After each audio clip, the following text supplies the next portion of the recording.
Hi friends, welcome to my channel. आज के আমরা এই ভিডিওর মধ্য দিয়ে আলোচনা করব কাউন্টিং এজেন্ট তিনি কিভাবে সম্পূর্ণ তার দায়িত্ব পালন করবেন।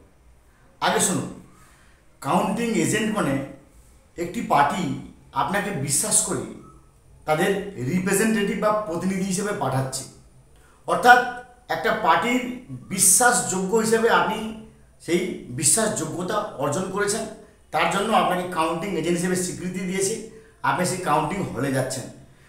তার মানে আপনাকে জানতে হবে যে পুরোপুরি টোটাল নজরবন্দি আপনাকে করে নিয়ে আসতে হবে, অর্থাৎ সেখানে তো আর ক্যামেরা আপনার নেই, কিন্তু আপনার চোখই হবে ক্যামেরা।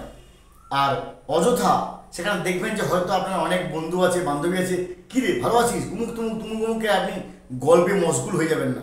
কেন বলছি গল্পে মশগুল হয়ে যাবেন না?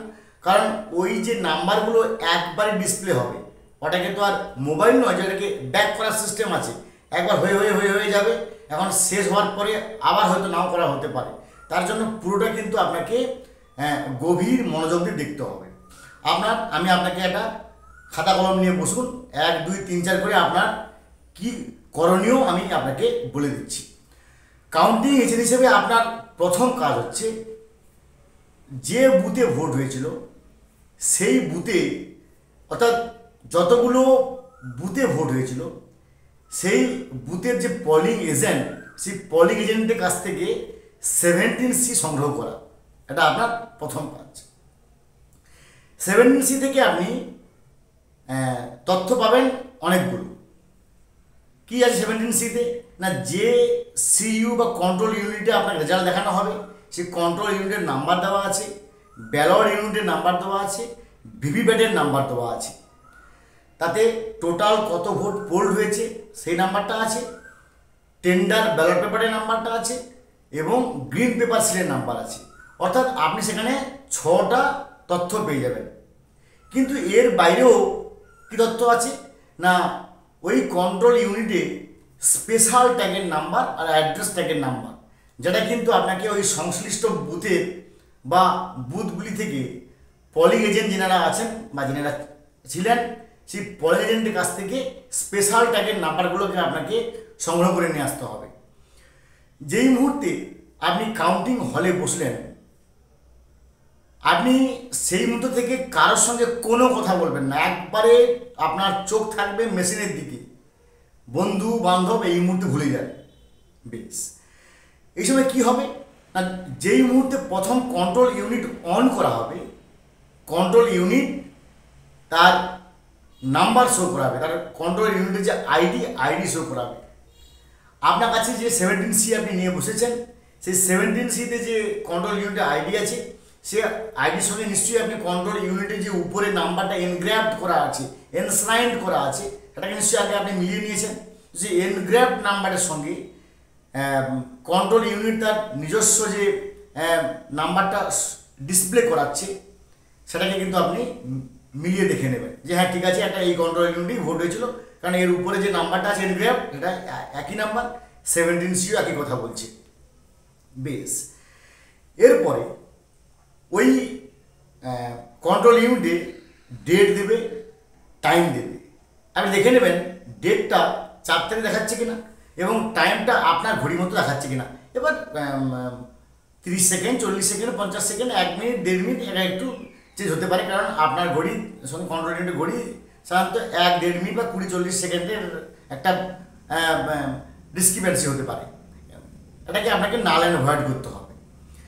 এবার কি দেখবেন না, ওই কন্ট্রোল ইউনিটের উপরে যে গ্রিন পেপার সিল আছে, যে গ্রিন পেপার সিলটাকে এবার ছেঁড়া হবে, না ছিঁড়লে তো আর তার রেজাল্ট দেখানো যাবে না। তাহলে ওই গ্রিন পেপার সিলের উপরে একটা নাম্বার আছে, দেখে নেবেন সেই নাম্বারের উপরে যে সেই একই নাম্বার আপনাকে 17C বিপরীত দিকে আছে কিনা, অর্থাৎ 17C সেকেন্ড পাতায় কতগুলো গ্রিন পেপার সিল দেওয়া হয়েছিল, কোন গ্রিন পেপার সিলটা লেগেছে তার নম্বর দেখবেন 17C দেওয়া আছে, তার সঙ্গে মিলিয়ে দেখে নেবেন। দেখবেন যে 17 ওই গ্রিন পেপারের উপরে পলিং এজেন্টের সই আছে, প্রিজাইডিং অফিসারের সই আছে। আপনি একটু দেখে নেবেন যে পোলিং এজেন্টের যে সইয়ের সঙ্গে 17C-তে যে পলিং এজেন্টের সই আছে তার সঙ্গে সই মিলছে কিনা, এবং 17C-তে প্রিজাইডিং অফিসারের সইয়ের সঙ্গে গ্রিন পেপারে প্রিজাইডিং অফিসারের সই মিলছে কিনা।